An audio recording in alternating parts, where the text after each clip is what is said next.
Hey guys, tonight we're stepping into ancient Athens literally. The air smells faintly of crushed olives and smoke, and the dusty stones beneath your feet are warm from the midday sun. Somewhere nearby, someone is yelling about fish prices. And a goat is trying to eat a papyrus scroll.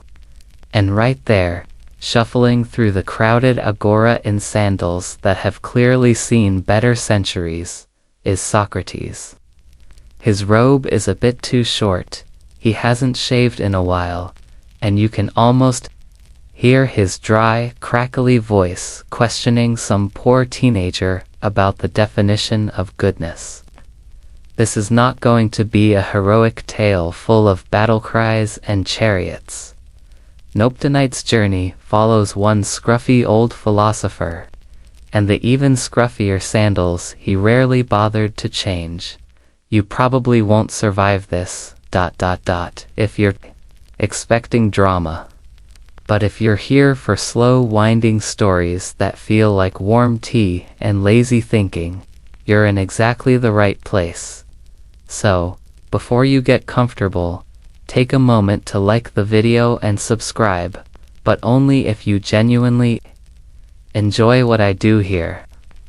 Let me know in the comments where you're listening from and what time it is, especially if it's past midnight and your brain is melting. Now, dim the lights, maybe turn on a fan for that soft background hum, and let's ease into tonight's journey together.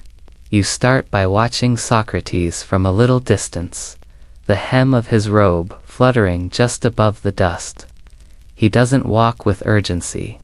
In fact, his pace is maddeningly slow. One of his sandals is tied with a bit of twine that looks like it came off a barley sack. He's muttering to himself, not in madness, but in method. He's running through ideas, trying out questions, warming up like an actor before a play, except the only stage is life. And the audience is whoever can't walk away fast enough. He was born in 470 BCE, give or take a year, in the heart of Athens, a time when the city was buzzing with political and intellectual energy. His father was a stonemason, his mother a midwife. Historians still argue whether Socrates actually learned his father's trade. But he certainly learned to shape something people's thoughts. He didn't write anything down. Everything we know comes from others, mainly Plato, his student, who definitely gave Socrates a bit of a philosophical globe. What makes Socrates so curious isn't just what he thought, it's how he lived, and how he lived. Well, that often came down to those sandals, or the lack of care for them. They weren't symbols of style or practicality. They were more like extensions of his resistance to fuss. His whole appearance was kind of a protest. Athens was full of stylish men wrapped in rich fabrics, using scented oils, carrying gold-handled walking sticks. Socrates, he looked like he woke up in a pile of laundry and just went with it. And that includes the sandals, which might have been made of leather once but had clearly evolved into philosophical compost by the time you saw them. Picture the streets of Athens now, winding alleys, smooth stones worn flat by years of walking feet. Socrates walked everywhere, all day. He'd stop people mid-around. "What is justice?" he'd ask. The poor soul would blink, fumble, and suddenly be trapped in a one-man TED Talk that ends with them questioning their life choices. And Socrates would just nod, his sandal dragging slightly on one side as if it, too, was pondering the meaning of justice. The thing is, he didn't change those sandals because he didn't see the point. He wasn't trying to be difficult, well, maybe a little, but mostly, he just believed that comfort and beauty came from the inside, not from polished heels or oiled beards. If you can't define courage, why would you wear fancy boots to pretend you have it? There's a rumor, probably exaggerated, that he once stood motionless for an entire day and night, deep in thought, ignoring all distractions, his feet planted on cold stone as if they were rooted to the earth.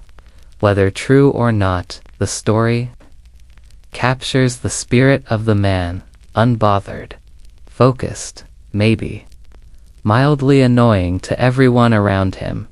Mainstream accounts agree he served in the military, not as a high-ranking noble, but as a hopliter foot soldier. He carried a shield, he marched long distances, he probably got blisters, but still, even then, he clung to the same simplicity. It's said he never wore anything warmer in winter than he did in summer. While the younger soldiers grumbled about frozen toes, Socrates just marched on, either tougher than leather or too distracted by inner philosophy to care. And no, he wasn't a hermit. He had friends, enemies, a wife more on her, soon, and students who adored him.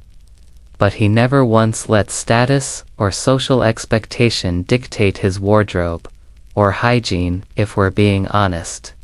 He was often dirty, not in a sad way, just uninterested. There's something both impressive and mildly alarming about that. His philosophy was lived, not lectured. You didn't go to a classroom to hear him teach. You bumped into him near the olive press or outside a gymnasium. And next thing you knew, you were explaining your beliefs about virtue while staring at a man who hadn't bathed in a week and whose sandals looked like they were being held together by hope. And so, as the sun dips over the marble rooftops, and the city of Athens glows honeygold in the fading light, you find yourself oddly drawn to this barefoot philosopher. There's a peaceful defiance in his stride. You realize that he isn't careless.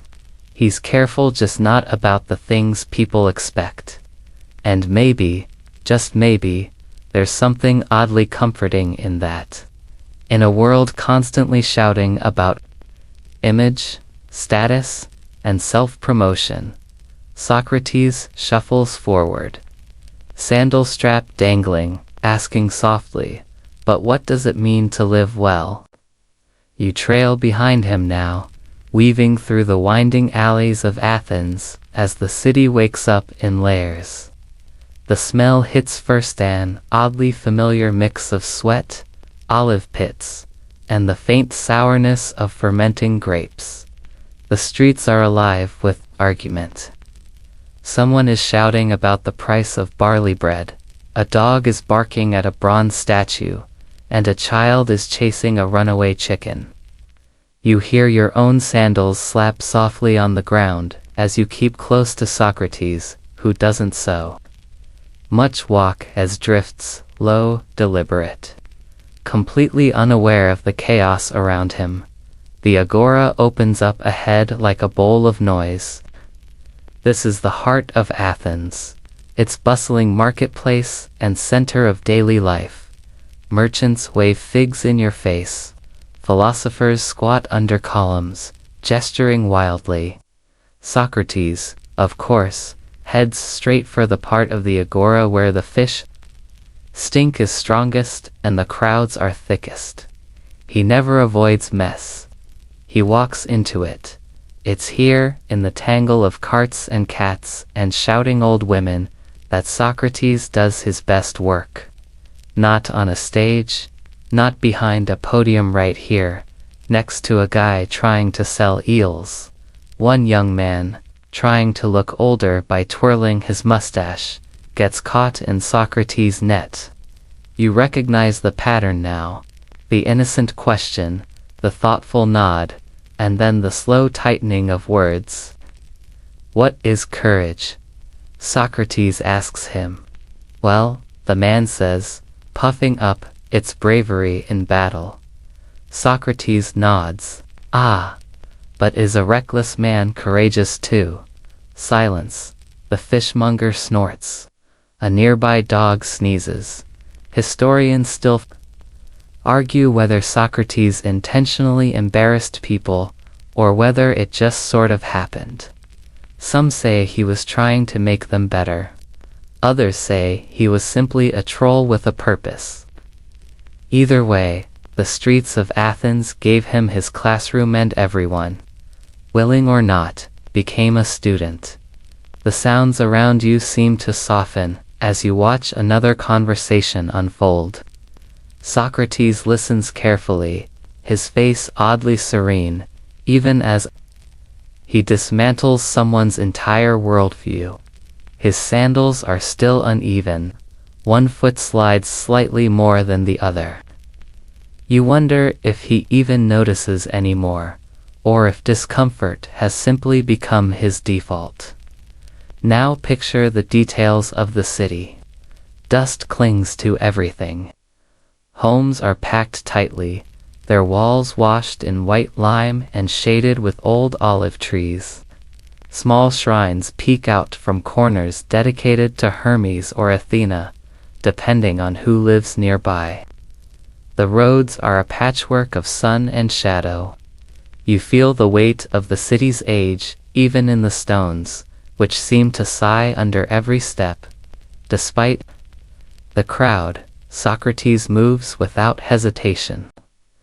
He has nowhere to be, and yet every conversation is urgent.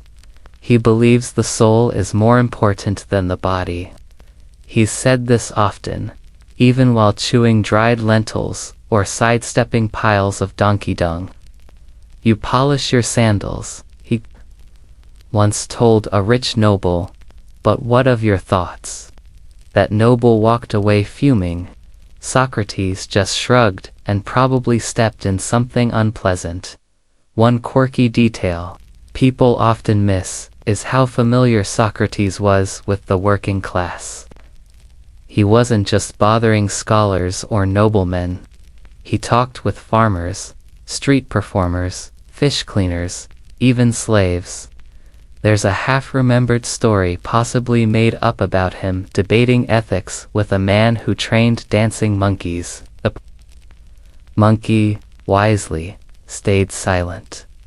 You lean against a cracked column now, watching him talk to a pair of older men carrying wine jugs.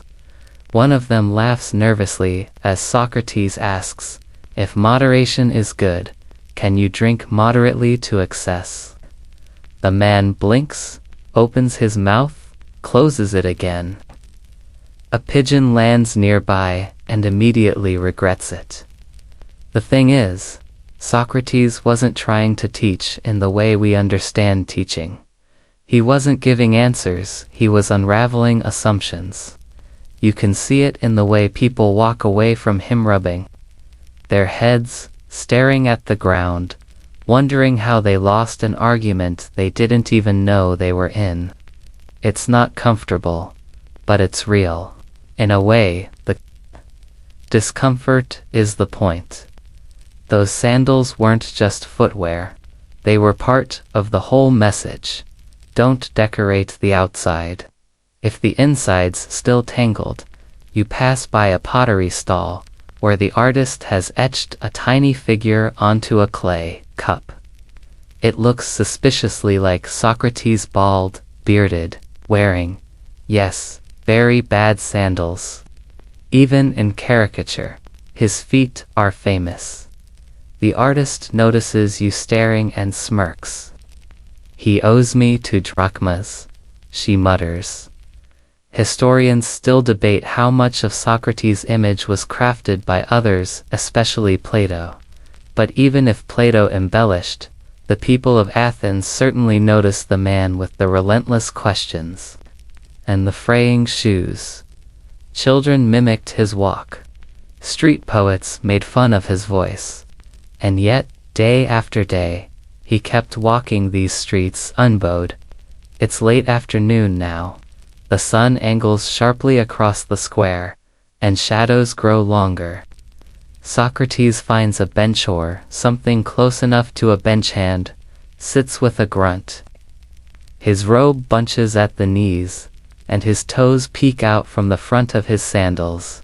One strap is entirely gone, the other is more knot than leather. And yet, as people gather around him, some curious, some annoyed, some just bored, you realize something oddly magnetic about him. He doesn't care what he looks like. He cares what you think like.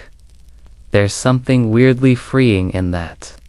In a world of polished shields and painted cheeks, Socrates is all edges.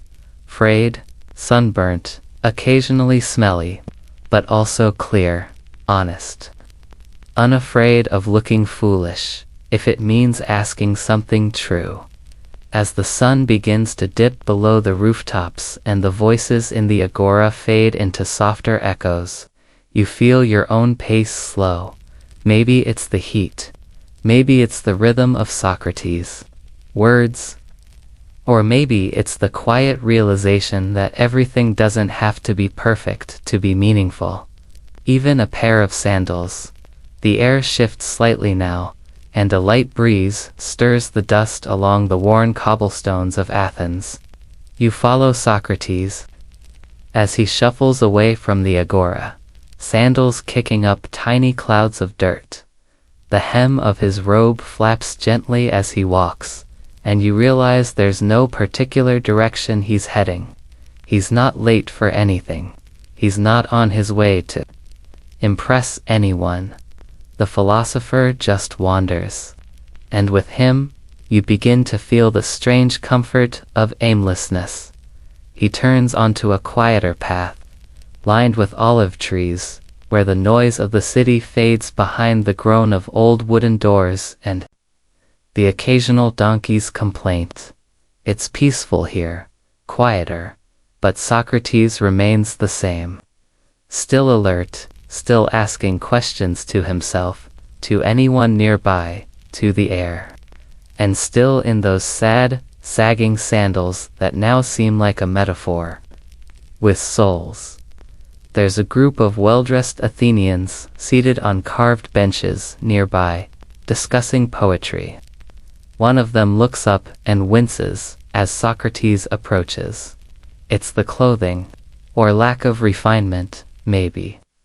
Athens, for all its reputation as the cradle of wisdom, cared deeply about how one looked. Long, clean robes, expensive perfumes, color-coordinated sandals.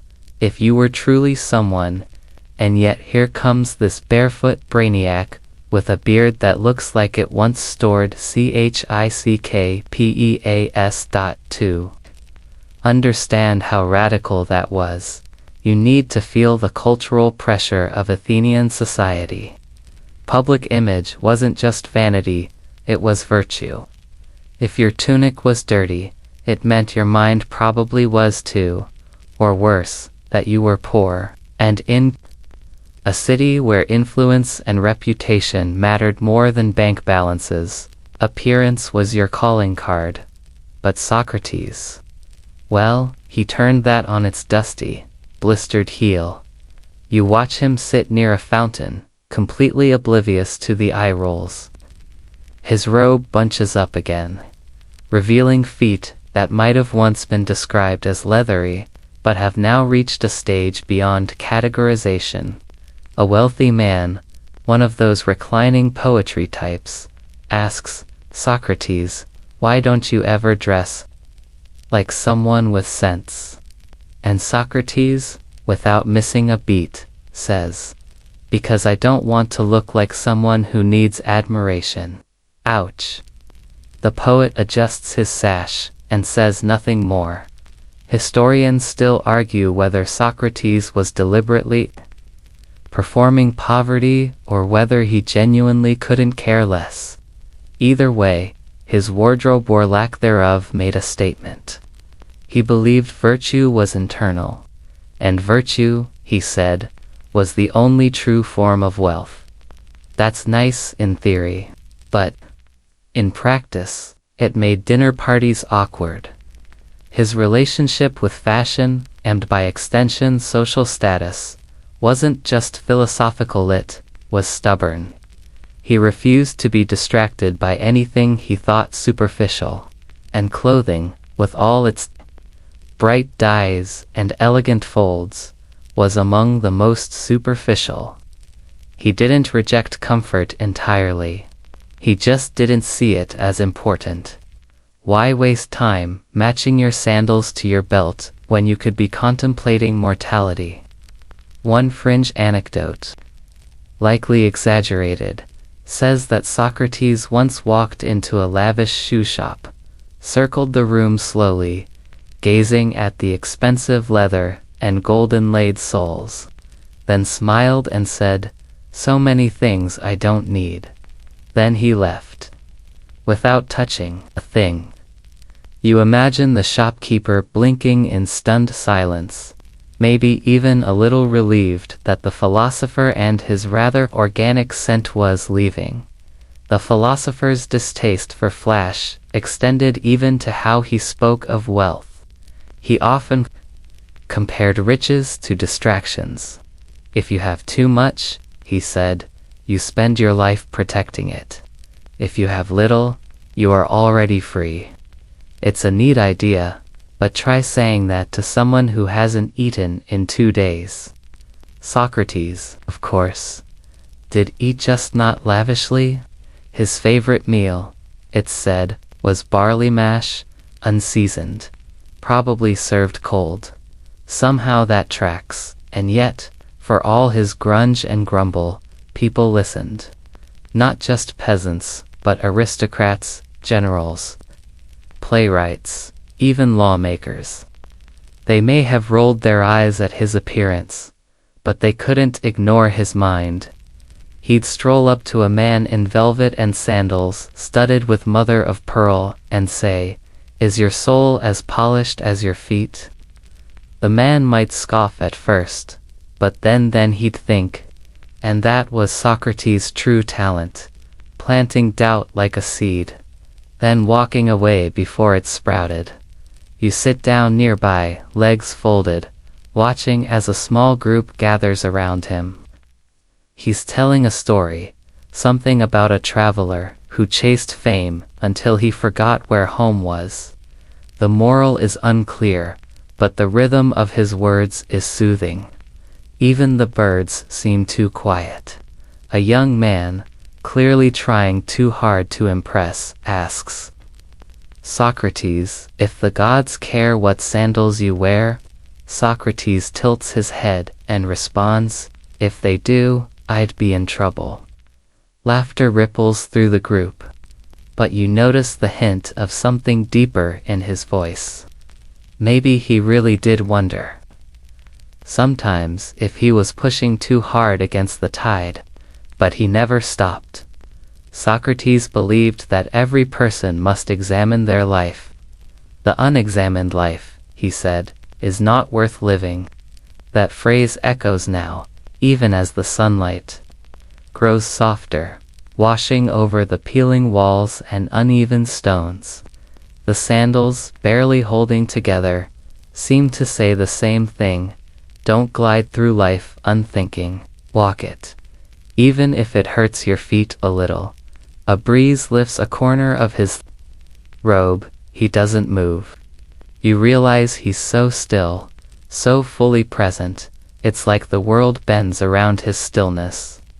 The others start drifting off now, returning to their errands, their shopping, their worrying. But you stay for a moment. Longer, watching the philosopher tug idly at a broken strap, then leave it dangling. Because really, it works fine the way it is. And maybe so do you. The agora fades behind you as Socrates veers down a narrower street lined with cracked pottery, uneven walls, and a sleeping cat that might actually be dead or just very committed to its nap. You follow without question now, pulled by the strange gravity he carries. Even when he walks like a man whose sandals might actually give out at any second. He stops in front of a shaded corner where two boys are swapping dried figs and arguing about who cheated. You watch as Socrates leans down, not in scolding but curiosity. "Tell me," he says to the louder boy, "if someone steals a fig from a thief, is he more wrong or more clever?" The boys blink, giggle, and suddenly forget the argument. Just like that, the conversation shifts from trade to ethics. This was the genius of Socrates. He made philosophy happen in the middle of life, not above it. He didn't lecture from marble steps. He nudged your brain while standing next to a fig cart. The agora for him wasn't a market. It was a battlefield of ideas. And like a seasoned warrior, he used only one weapon. The question: historians still argue whether Socrates truly invented the Socratic method, or whether it was later stylized by Plato. But what's clear is that wherever he went, he turned ordinary people into temporary philosophers. A fisherman, suddenly pondering beauty; a baker, now lost in thoughts about justice. Even a bored guard, fiddling with his spear, might find himself wondering what courage really meant by the time Socrates wandered off. You watch him now approach a teenage girl stacking amphorae. "Why do you think people lie?" he asks her. She looks around, startled, maybe assuming she's in trouble. But no, just Socrates being Socrates. She shrugs. To avoid pain, he nods slowly, then follows up with, "And if the lie causes more pain later, was it worth it?" She frowns. You see her really thinking now. This is what Socrates lived for. Not applause, not agreement, just thinking. And not in silence either. He wanted argument, dialogue. Playful but relentless digging. And the agora, with all its garlic smells and clanging pots, was his perfect arena. One fringe detail that most school books leave out: Socrates had a habit of showing up at the same fig stall every few days. Not to buy, but to ask the vendor the same exact question. Do you think figs taste better when eaten alone or shared? Every time, the answer changed slightly. That fig vendor likely wanted to toss a crate at him. But that's the point. To Socrates, consistency without examination was dangerous. Know thyself, yes, but also, don't assume you do just because you said it once. He stops now, near a painted column where a local potter is carving designs into the base of a large vase. Socrates watches in silence, then asks, "How do you decide when a piece is finished?" The potter grumbles something about gut feeling. Socrates smiles. "And do you trust that gut when it says something about your soul?" The potter doesn't answer. "But you can tell, tomorrow, the vase designs will be just a little more thoughtful." There's a story, possibly invented by later writers, of a day when Socrates caused such a logjam of people in the agora with his conversations that a magistrate had to ask him to move, not because of offense, but because no one was buying anything. People just kept stopping, circling around the barefoot man, asking impossible questions in the middle of trade hour. Even the fish began to smell worse than usual. You notice now how he never tells people anything. He never says, "This is truth." Instead, he asks, "What do you think it is?" And that's maddeningly effective. The more you answer, the more you realize how little you've questioned your own beliefs. And Socrates, he just nods, half smiling, sandals dragging slightly. Like a man who's seen this epiphany 1,000 times, you find yourself imagining what it might be like if he were around today. Pacing the aisles of a supermarket, maybe. interrogating someone about why they picked the organic carrots instead of the regular ones. Are they better because they cost more, or do you want them to be better because you paid more? He'd be a menace in a coffee shop. If you say you love calm, why are you holding a triple-shot espresso? But here in Athens, it's all part of the everyday. Socrates is just a local oddity, like the guy who talks to pigeons or the woman who sells honey out of her window with no jars. And yet, for many, their brief interactions with him are the most intellectually alive moments of their lives. You sit on a low wall now, watching him from across the plaza. A group of young men, clearly students, approaches. You recognize one as Plato, or at least the version you've built in your mind. A bit neater, a bit more idealistic. He asks Socrates something about the soul, and they fall into a rhythm. Words passing back and forth like a slow, thoughtful game of catch. The wind stirs again. You smell fresh bread baking, maybe from the communal ovens nearby. A child runs past you, laughing. Somewhere in the distance, a lyre begins to play, but your eyes stay on Socrates. He's tugging again at that broken sandal strap, like someone absent-mindedly fidgeting with a thought. There's a comfort in his rhythm. He walks, he talks, he questions, he forgets his lunch. There's no rush, no ego, no scripted plan. Just a man with questions and feet too stubborn to stop. And now, you notice something curious. The people he's spoken to, every one of them walk away slower, thoughtful. Even if they roll their eyes or scoff, something lingers. An itch. A splinter of curiosity.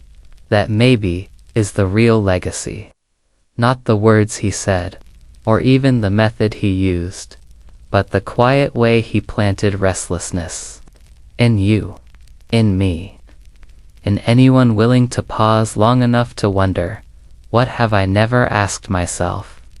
Even now, watching him vanish into a sunbeam between crumbling columns, you realize you'll never look at sandals, or small questions, the same way again. The next morning spills across the city like warm honey, softening the sharp edges of marble temples and alley stones. You rise slowly, joints a bit stiff from yesterday's wandering, and find Socrates already awake, already pacing. The man doesn't seem to sleep so much as pause briefly between questions. His sandals, unchanged of course, slap rhythmically on the flagstones, one slightly looser than the other. Always the marketplace is still stirring when he makes his way back into it. Merchants grunt as they unload baskets of grapes. A woman is sweeping yesterday's leaves from her doorstep. Socrates, as usual, heads straight into the thick of it, not for olives or cheese, but for conversation. And as you watch him drift into another discussion with a startled grain seller, you start to see something peculiar. His sandals, barely holding together, are oddly symbolic of everything he stands for. In Athens, sandals weren't just shoes. They were social signifiers. The wealthy often had them dyed red or trimmed in gold. Some had straps made of imported leather, carefully cut and folded for both comfort and status. A particularly elite few wore sandals so decorative they probably weren't meant to walk in much at all, more for reclining at banquets and reminding everyone else that yes, these toes are expensive. Socrates. His sandals were more apology than accessory. They were likely made of plain goat leather, worn to the thinnest whisper over years of walking and arguing. He didn't just wear them, he wore through them. When the straps frayed, he didn't replace them, he tied them. When the soles thinned, he walked anyway. Historians still debate whether this was asceticism or simply laziness, but either way, it became his signature. And it wasn't just about being poor. Socrates could have asked his students for help. Plato, after all, came from a wealthy family. Xenophon wasn't exactly strapped for coin either. They would have happily bought the man new shoes if he asked. But he didn't, because he didn't see sandals or clothes, or wealth as deserving of that much concern. When asked why he dressed so simply, Socrates once said something like, "If I were a flute, would I decorate myself with gold, or would I try to sound beautiful?" A fringe tale tells of a time he was invited to a high society gathering. The host insisted on formal attire. Socrates arrived late, covered in dust, wearing the same patched tunic and, naturally, his sad sandals. The host said, "You disrespect us with this appearance." And Socrates replied, "I honor you by not pretending to be someone else. You walk with him now," as he approaches a group of young men practicing speeches in the sun. They're rehearsing for court, their voices sharp, proud, practiced. One of them wears pristine sandals with bronze buckles. You can see the gleam from across the square. Socrates listens to a particularly dramatic monologue, then leans in and says, "That speech was like your shoes, loud, polished, but a bit too tight." The boy frowns, clearly insulted. The others laugh.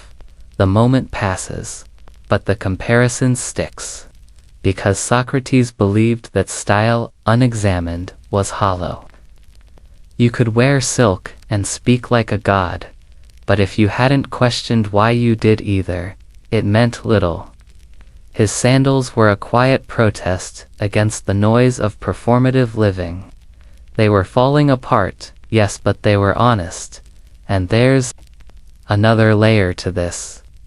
In Greek society, the act of removing sandals had symbolic weight.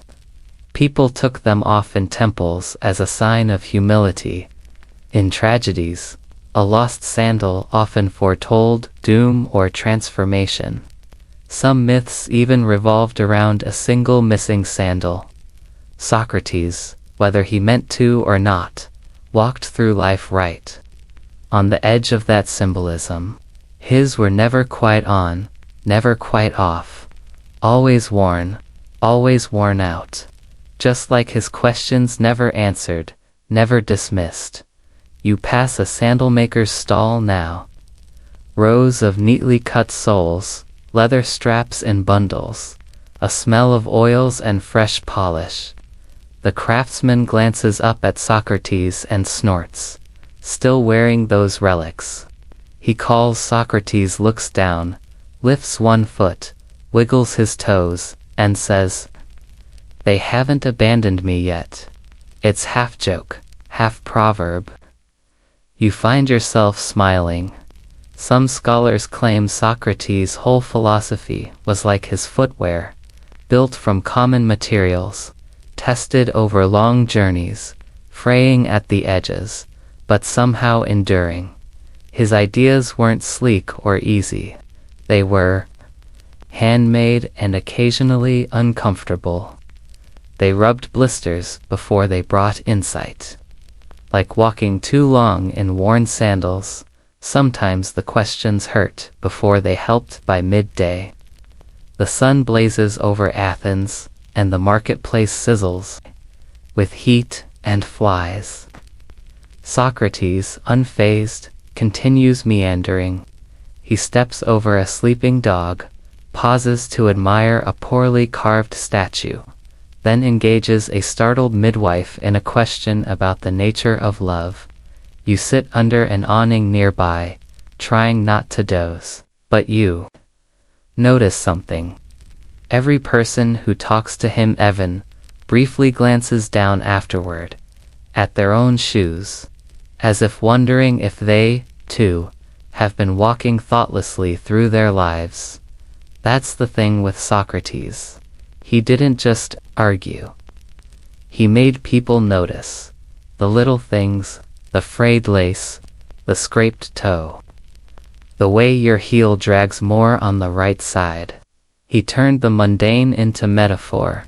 He took the everyday and turned it upside down. Not with grandeur, but with gently worn sandals and relentless questions, as the heat shimmers and the air stills. You find yourself thinking about your own choices quietly, slowly, without panic. Maybe it's the pace, maybe it's the company, or maybe, just maybe, the sound of Socrates' sandal slap on stone has worked some small magic on your mind. Later that evening, as the sun melts behind the terracotta rooftops of Athens, you and Socrates begin to wander the outer edges of the city. The temperature dips, and the warmth of the stones fades from beneath your feet. But Socrates, still, shuffling along in those same beat-up sandals, seemingly unaffected by the creeping chill. You wrap your cloak a little tighter. He just hums softly under his breath, probably forming his next question. The seasons here aren't brutal, but winter in Athens can surprise you. The breeze tonight carries a sharpness that curls around your ankles. Most passersby are wrapped in heavier woolens now. You even notice someone in boot-soft fleece-lined, clearly stitched with care. It's the kind of night when even proud warriors cover up their toes. And yet Socrates' feet remain exposed, barely shielded by the ragged leather that once resembled sandals. You can't help but ask yourself, isn't he cold? Truth is, you're not the first to wonder.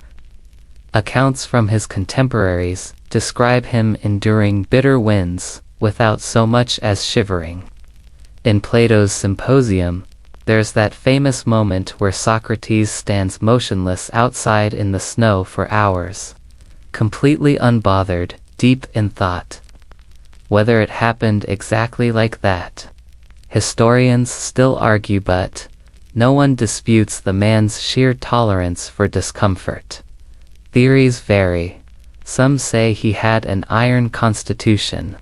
Others believe he trained his body, like a stoic monk, to ignore physical urges. A few fringe thinkers even suggest some kind of ancient mind-over-body practice that let him regulate his temperature by sheer will. But the simplest answer, the one that fits him best, is this: he just didn't care. Cold feet, inconvenient maybe, but not important. Not compared to truth. You pass a small temple, now dedicated to Asclepius, the god of healing. A few women kneel outside, murmuring prayers. Socrates pauses, watches them with a soft, unreadable expression. He doesn't interrupt. He respects belief, even if he questions it. Then, quietly, he turns to you and asks, "Do you think the gods care if our feet are cold?" You pause. He smiles. "Or is it just us who care?" A young boy skips past, bundled in layers, his mother hurrying after him. She scolds him for running in the wind. Socrates watches this too, then murmurs, "We protect the body as if it were permanent, but we ignore the soul as if it weren't." Then he sneezes. Loudly, though, he adds with a chuckle, "A warm cloak wouldn't offend my dignity either." Even Socrates could admit, from time to time, that being alive meant accepting the body's little rebellions, but he never gave them power. Not over his decisions, not over his priorities. If you ever saw him wince from a stubbed toe, maybe step in something unpleasant, he never let it stop him. He'd just keep walking. or start talking about how pain reveals attachment. Because of course he would. One chilly evening, according to one obscure anecdote, he showed up to a public discussion wearing only his usual threadbare tunic. The host offered him a warmer one. Socrates declined. "If I can make my thoughts warmer," he said, "I'll never need another cloak." To which the host reportedly muttered, "And yet your nose is red." Socrates nodded. "Then let it be red. It's not giving the lecture." Still, even his friends questioned his stubborn habits. Plato once tried gifting him a finer pair of sandals. Socrates accepted them politely, examined the stitching, praised the workmanship, then handed them to a beggar on the street. "He needs them more," he said. "Besides, mine still remember where I've been." You glance down at those same sandals now, barely hanging on. One heel is worn so flat it curls slightly upward, the other drags. But he doesn't limp. His walk is steady, if slow. It's as if the soles and the soul are working in quiet harmony, neither hurrying the other. He's not immune to the cold. You can see the pink on his cheeks now, the way his fingers tuck into his sleeves. But he never lets weather change his rhythm. He talks to an old man selling roasted nuts, debating whether desire is more dangerous when satisfied or unsatisfied. He pauses at a fountain, questioning a young woman drawing water about whether beauty lies in symmetry or story. All while the wind picks up and people rush to get home. That's the thing. Socrates didn't seek comfort. He sought clarity. And discomfort, whether in weather or logic or ego, wasn't something to be avoided. It was a tool. He wore it. Like a badge. Or, in his case, a pair of crumbling sandals. You find yourself warming to that idea. Maybe not to the actual cold, you're still pulling your cloak tighter, but to the notion that so much of life is distraction. So many things pulling us toward ease. Polish, Polish, Polish. And here's this old man, feet practically naked, daring the world to look past the exterior. Daring you to do the same. You pass a young couple now, clearly trying not to laugh. They whisper behind cupped hands, eyes locked on Socrates' feet. He catches their gaze, smiles gently, and says, "If the world laughs at worn shoes, it must not know where they've walked." He doesn't stop. You don't either. The stars begin to appear, first one, then another dotting the sky above Athens. Lamps flicker to life in doorways. Somewhere, a donkey brays. And you keep walking, step for step with Socrates, your own feet cold, but your thoughts somehow warm. Night in Athens has a way of settling quietly, like a blanket gently pulled over the city. The noises soften. The shouting merchants are gone. The arguing philosophers have drifted off to wine or wives or quieter corners. But Socrates, he's still walking, still talking, still wearing those same battered sandals that now, under the moonlight, look more like stories than shoes. You follow him as he wanders the edges of the city walls.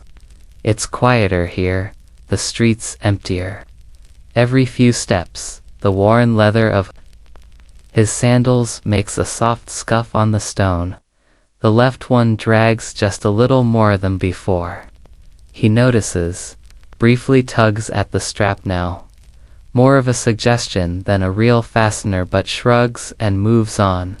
It's not the foot that matters. It's the direction. There's something strange about walking after dark with Socrates. Most Athenians prefer the comfort of hearth and oil lamps once the sun goes down. But Socrates seems to grow sharper at night, like the darkness frees up more space in his mind. He doesn't say much at first, just moves quietly through the still air, eyes occasionally flicking up to the stars. You reach a low wall near the edge of the Nyx, the platform where public debates are held. Socrates sits, his knees up, sandals dangling over the side. You sit too, and for a moment, neither of you speaks. Just the sounds of distant laughter, a dog barking once, the whisper of wind through olive branches. Then he asks, almost lazily, "Do you think stars watch us like we watch them?" You blink. You've walked with him all day, talked about courage and justice and shoes, and now he's moved to the cosmos. Classic Socrates. You give a vague answer, he chuckles. We spend our lives looking up, hoping something's paying attention. But what if the stars are just looking back, wondering if we're paying attention? He stretches out his legs, flexes his feet. A thin strip of leather snaps off one sandal. He doesn't seem to notice. Or maybe he does, and just doesn't care. The shoe still stays on, sort of. That's enough.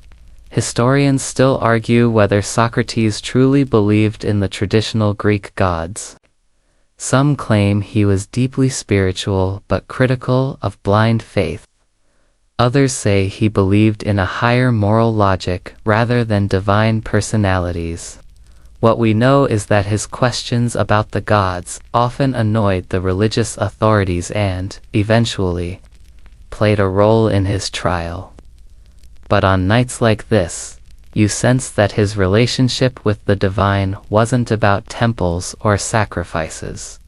It was about awe, about wonder, about asking questions that had no good answers and liking them anyway. You point to a constellation, ask him its name. He squints. I never bothered memorizing those, he says. I was too busy trying to map the soul.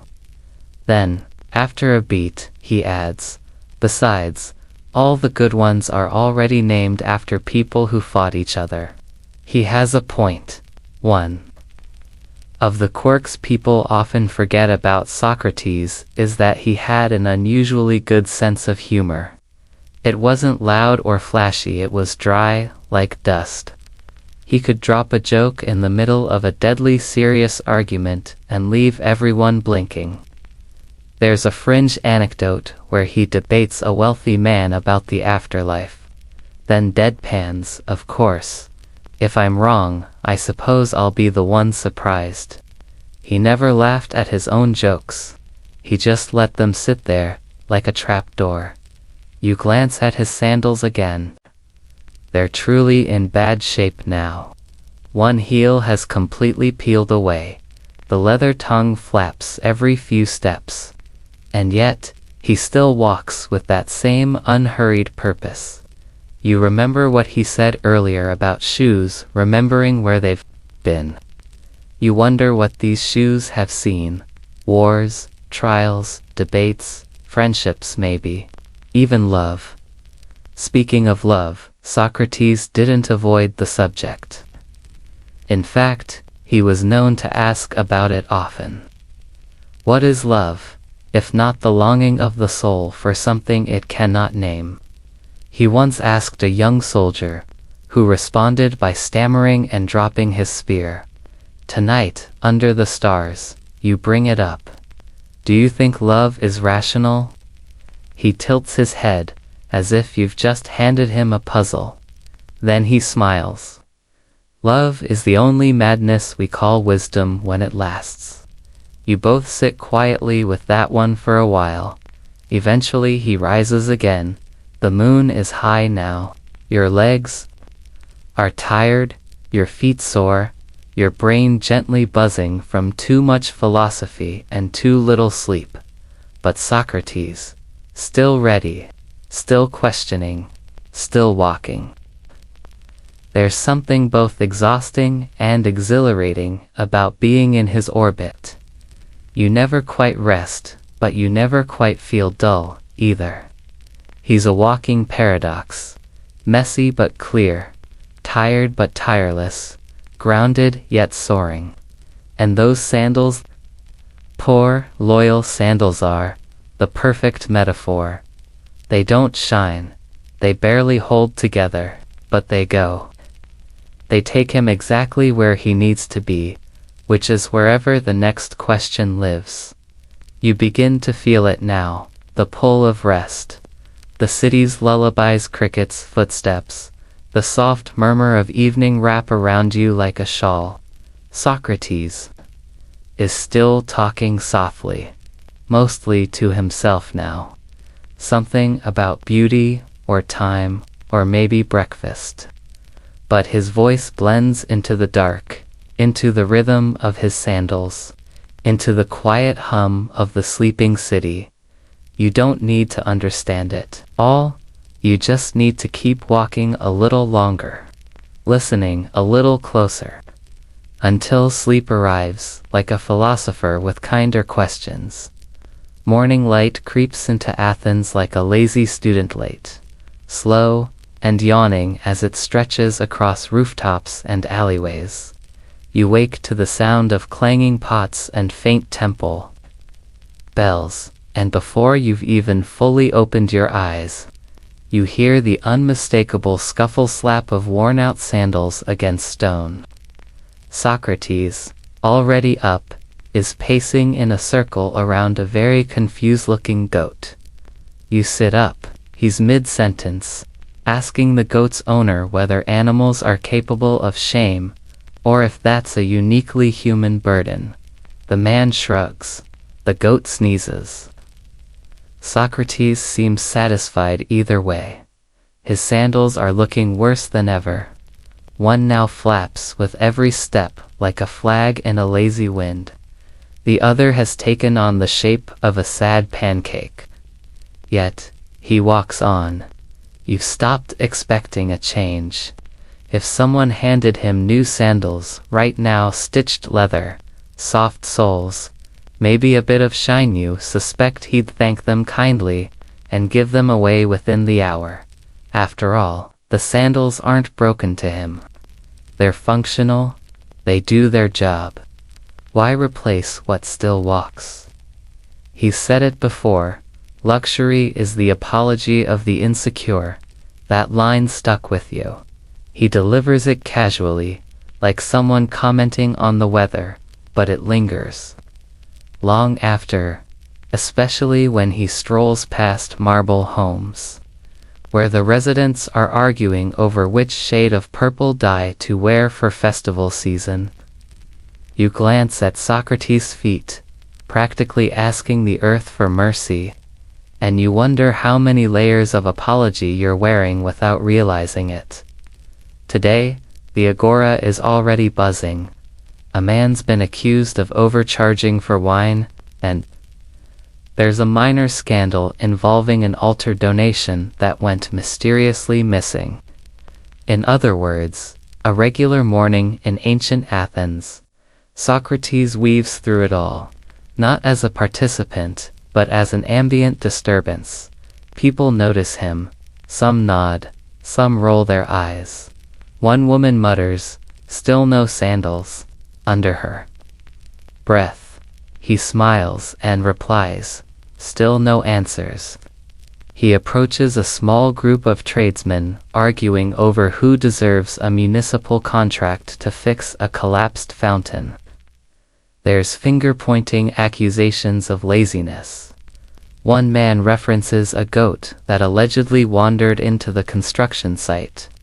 Socrates listens, then asks, "If all of you are working for the good of the city, why do you sound like you're tearing it down?"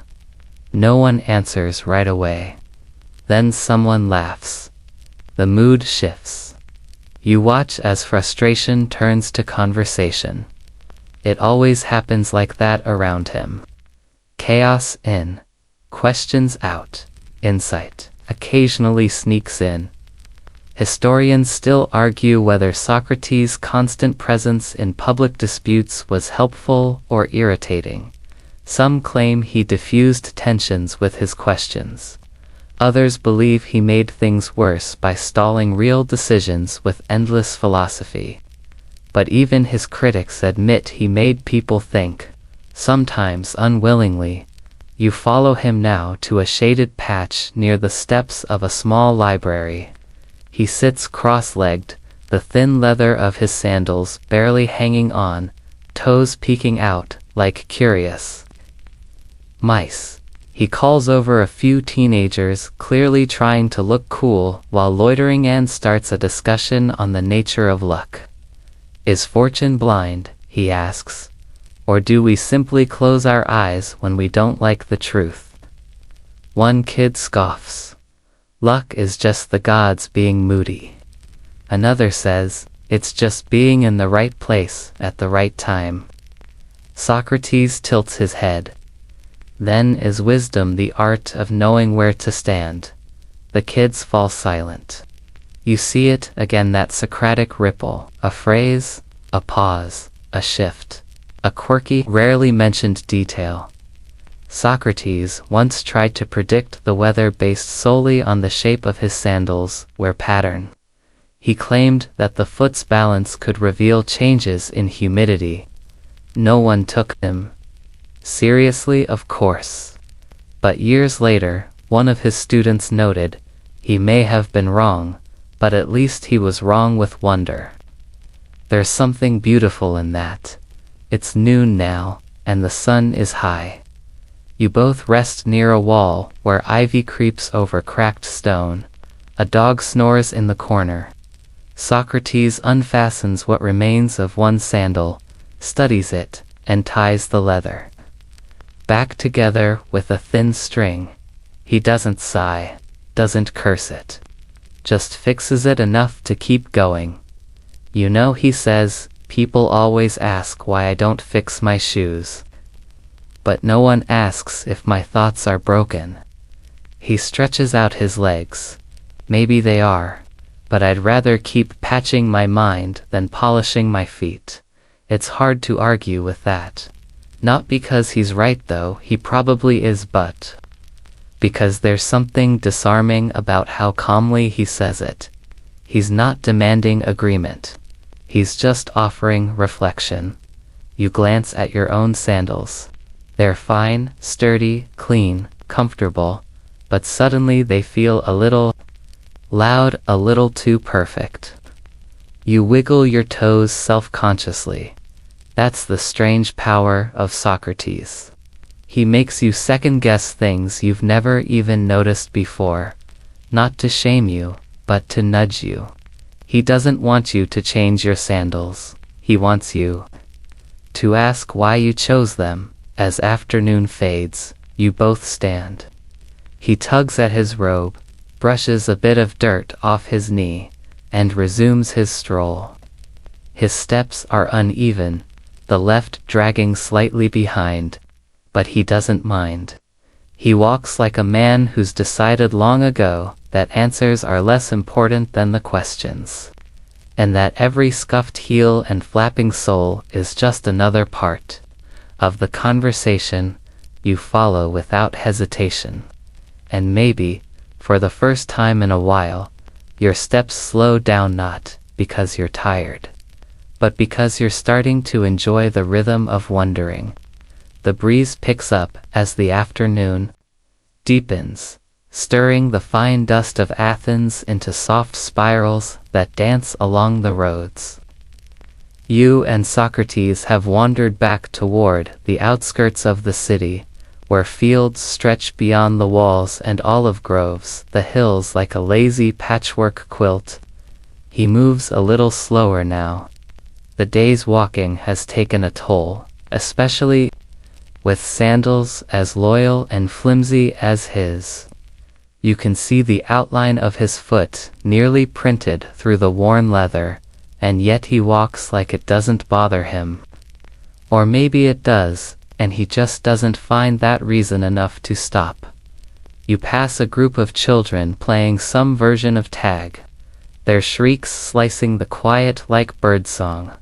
One of them runs barefoot. Socrates watches with a fond look, then mutters their proof that freedom and sandals are not always friends. He chuckles to himself and keeps moving. Soon you're among the olive trees. Their silver-green leaves shimmer in the sun, and the wind here smells like crushed herbs and dry soil. Socrates leans against a low stone wall, hands clasped behind his back, and begins questioning the branches. "Do you think," he says slowly, "that a tree knows how old it is? Or does it simply grow, unaware of its own wisdom?" You start to reply, but he's already off again, ambling through the grove, sandals catching on twisted roots, a piece of the heel flapping more freely now. The left one makes a faint clicking sound with each step like a woodpecker, and somehow, it suits him. This part of town is quieter. No carts, no shouting. Just the hum of bees, the chirp of cicadas, and Socrates muttering about the ethics of soil ownership. You find a flat rock and sit while he circles around, still musing aloud. If a man claims to own land, he says, but the land outlives him, does it ever truly belong to him? Or is he just borrowing a spot to decay in? Lovely thoughts for a picnic. Really, historians still debate how Socrates managed to draw so many followers while rarely offering any actual answers. His method was maddening. He'd ask, you'd answer. Then he'd ask why you answered that way, and before you knew it, you weren't sure you even existed anymore. But somehow, people kept coming back.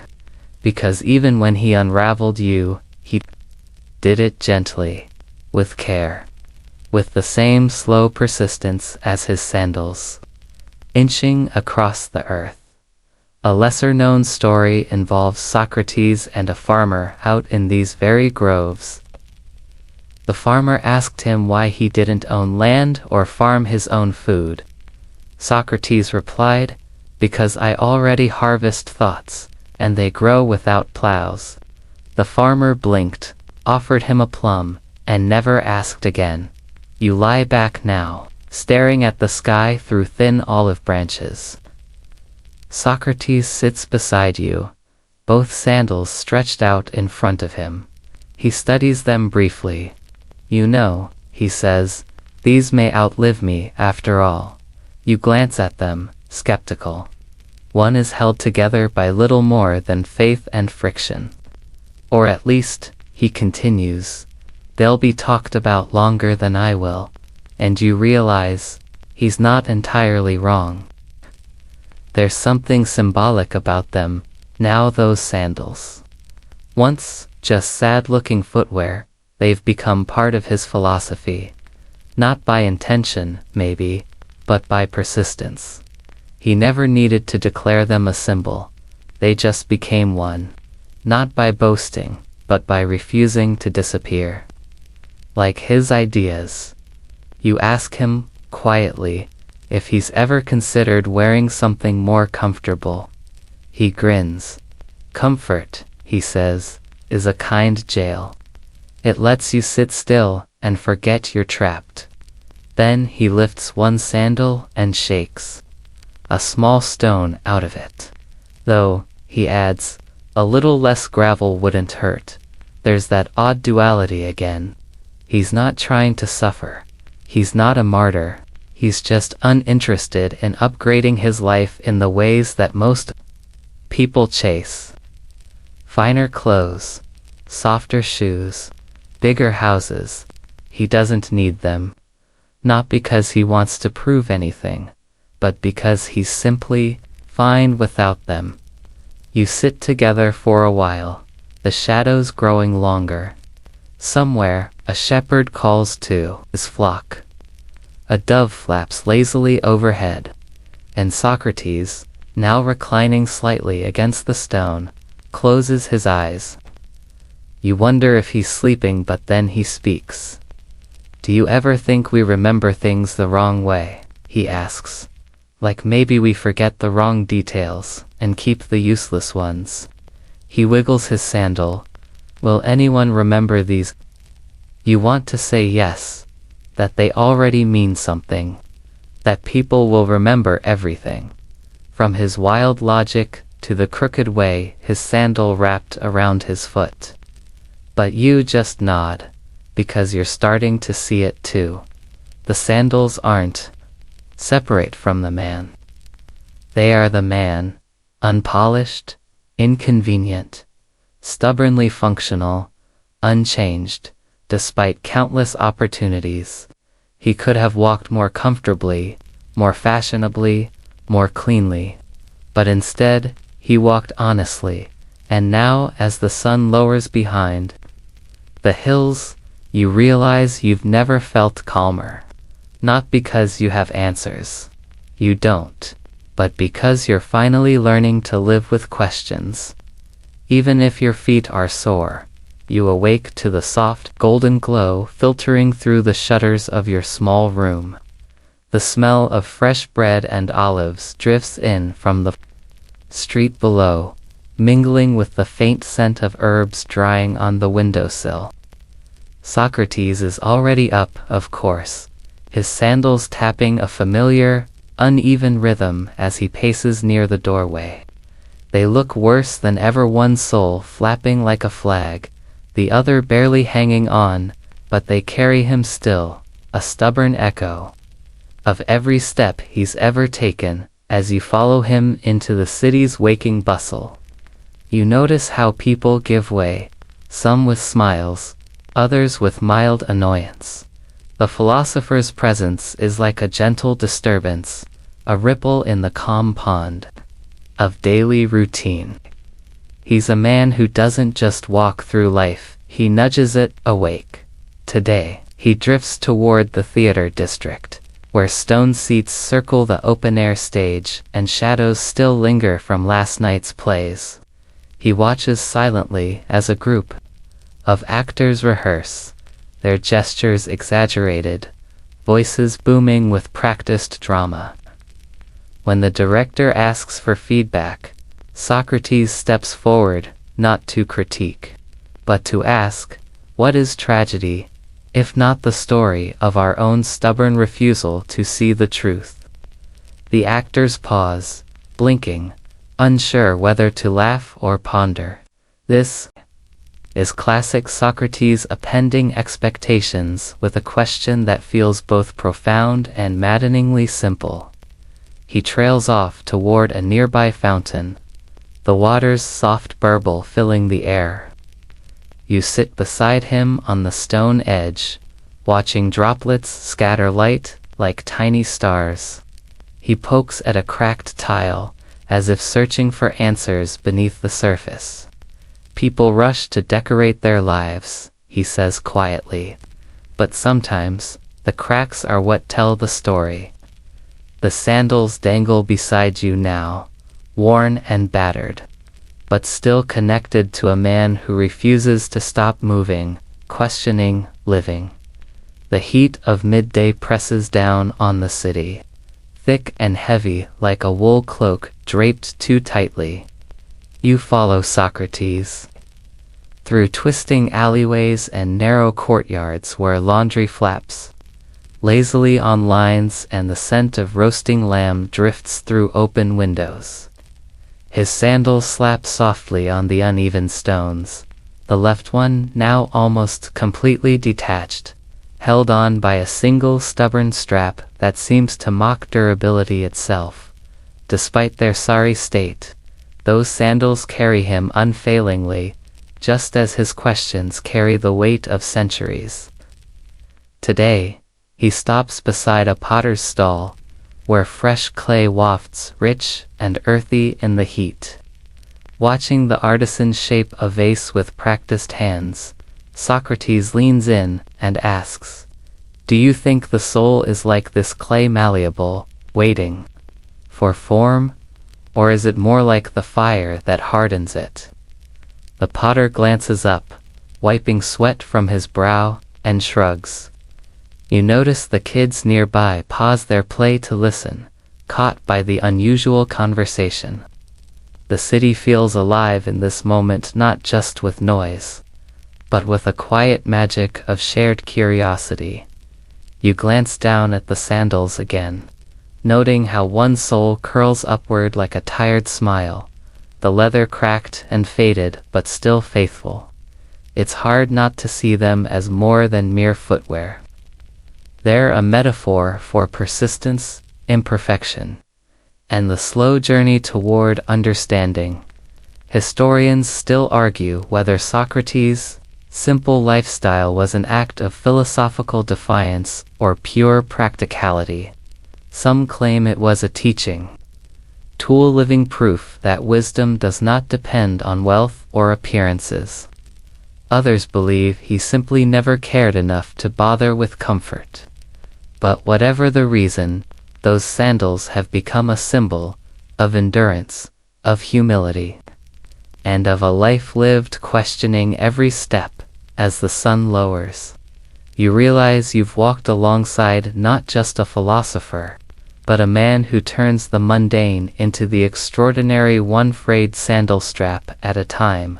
As the day fades into a soft orange glow, you find yourself walking alongside Socrates through a quiet garden tucked behind one of the city's humble homes. The scent of blooming jasmine and crushed herbs fills the air, mixing with the faint sound of distant chatter and the occasional flutter of bird wings. His sandals, barely more than leather scraps now, tap lightly on the cracked tiles, their rhythm steady but weary. In this peaceful space, Socrates slows his pace. He pauses beneath a gnarled olive tree, its twisted branches casting long shadows over the ground. He leans his back against the rough bark, eyes closed briefly, as if listening to the heartbeat of the city itself. Then, turning to you with a gentle smile, he says, "Do you think wisdom grows like this tree? Slowly, unevenly, shaped by the storms. It endures." You watch as a breeze stirs the leaves, scattering petals like soft confetti. Nearby, a gardener tends to a patch of herbs, her hands moving with practiced care. Socrates observes her for a moment before adding, "The gardener doesn't force growth, but nurtures it quietly." Perhaps that is how we should approach our own minds. The sandals, now more whole than shoe, seem to embody this philosophy. They carry the weight of countless miles and endless questions without complaint. Each scuff and tear tells a story of resilience, humility, and the refusal to conform to the expectations of comfort or fashion. Historians still debate whether Socrates' disregard for material possessions was a deliberate philosophical stance, or simply a reflection of his unassuming nature. Some suggest his lifestyle was an intentional critique of Athenian excess. Others see it as an incidental byproduct of a man more focused on ideas than appearances. Regardless, his worn sandals remain a quiet testament to his unique path. As the sun dips below the horizon, casting a warm glow over the garden, you realize that walking with Socrates is less about reaching a destination and more about embracing the journey itself, one worn step at a time. Evening deepens into night, the stars winking awake above the ancient city, sprinkling silver light onto the worn stones beneath your feet. The air has cooled, carrying the faint scent of herbs and distant fires.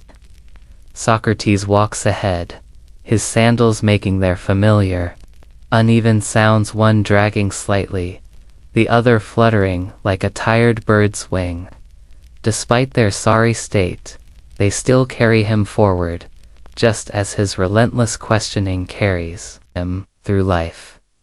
You find yourselves near the agora, now quiet and empty, except for the occasional stray cat prowling through shadows. Socrates stops by a statue, tracing the worn edges with a finger. "Look at this," he says softly. "Once admired, now weathered. Is it decay or transformation?" You ponder his words. It's a question that mirrors his life, how time shapes us, wearing down some parts while revealing others. He sits on a low wall, adjusting his robe, sandals slipping slightly as he moves. His bare feet peek through the tattered leather, a humble reminder of the simplicity he chooses amidst complexity. A fringe story whispers that Socrates once walked barefoot through the city for days, testing his endurance and detachment from material concerns. While scholars debate the truth of this tale, it captures the essence of the man, unafraid to live simply, to expose vulnerability, to question everything, even the very ground he walks upon. You watch him now, quiet but alive, and realize those sandals are more than worn leather. They are a symbol of a life lived intentionally, without pretense or hurry. Each scuff, each tear, a silent testament to years spent challenging ideas, disrupting norms, and inviting others to think deeper. As night deepens and the city sleeps, Socrates looks up at the sky and murmurs, "We are all travelers, wearing the shoes we choose, whether new or worn. The journey matters more than the sandals." You nod, feeling the weight of those words settle gently over you like the cool night air. Walking beside Socrates, you've learned that sometimes the most profound wisdom comes not from answers, but from the worn path of persistent questions. The city is hushed now, wrapped in the soft embrace of night. The flicker of oil lamps casts dancing shadows on the walls as you and Socrates meander through quiet streets.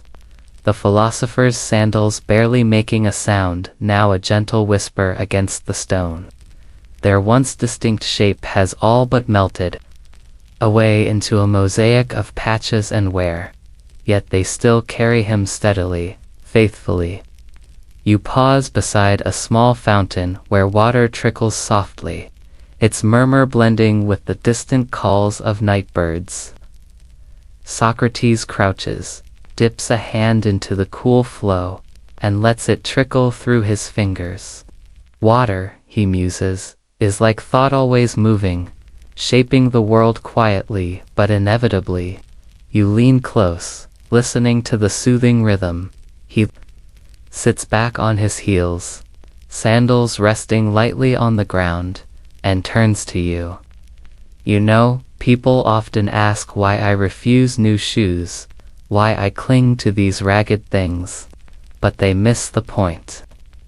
It's not about the sandals themselves, it's about what they represent, a commitment to a life, unburdened by false comfort and pretension." You think back to the stories he's shared, the debates he's sparked, the way his questions have unsettled even the wisest minds. His worn sandals, much like his philosophy, are stubborn, unpolished, and enduring. Historians still argue whether this was an intentional act of defiance against Athenian opulence or a simple reflection of his character. But either way, it's impossible to separate the man from his humble footwear. He smiles softly, a twinkle in his eye, and adds, "Besides, they've carried me through storms and sunshine alike. They're part of my story, one I'm not ready to end." You nod, feeling the weight of his words. Sometimes, the greatest journeys aren't about changing your path, but walking your own truth-worn sandals, all